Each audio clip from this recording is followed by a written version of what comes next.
ito na nga ang ating second video. Ang aming second video ng quick rides. Quick rides? Pero ang layo na pala ng narating namin. Pero syempre, okay lang naman dahil na-enjoy naman namin ang mga views. Kagaya nito, ang ganda dito. Nakaka-fresh talaga pagmasdan ng mga bundok, mga puno-puno. Ito nga pala yung dinaanan naming lugar kung saan kami naligaw. Natatawa na lang kami pag naalala namin yun. Dahil yung pinuntahan pala namin ay dead end na pala yun. Kaya no choice talaga kahit ang layo-layo ng biniyahe namin, bumalik kami. May nadaanan na rin pala kami ditong dagat.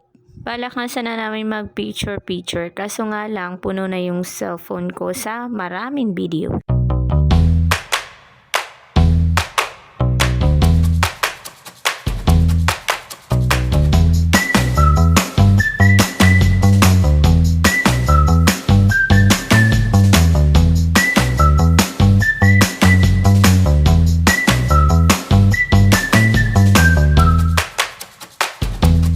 Pauwi na nga sana kami kaso nadaanan namin yung dinarayong paliguan. Kaya sabi namin tingnan na rin namin kung gaano siya kaganda.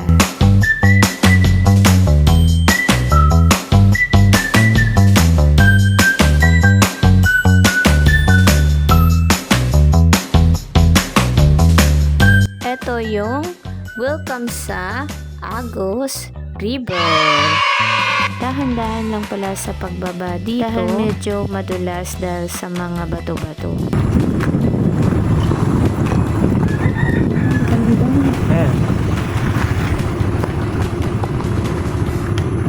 Anong entrance? Ano lang ito?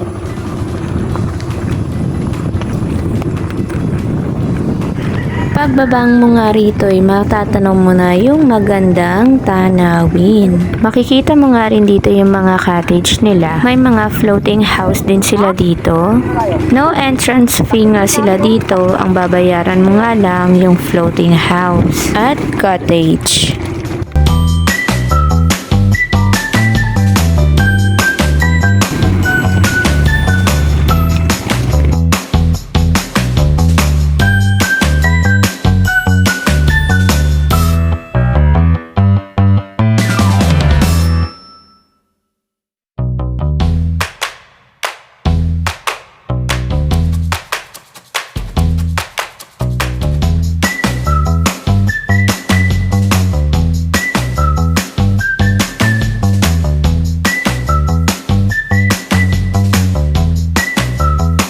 Yun lamang for today's video. Follow for more. Abangan nyo ulit ang aking third video.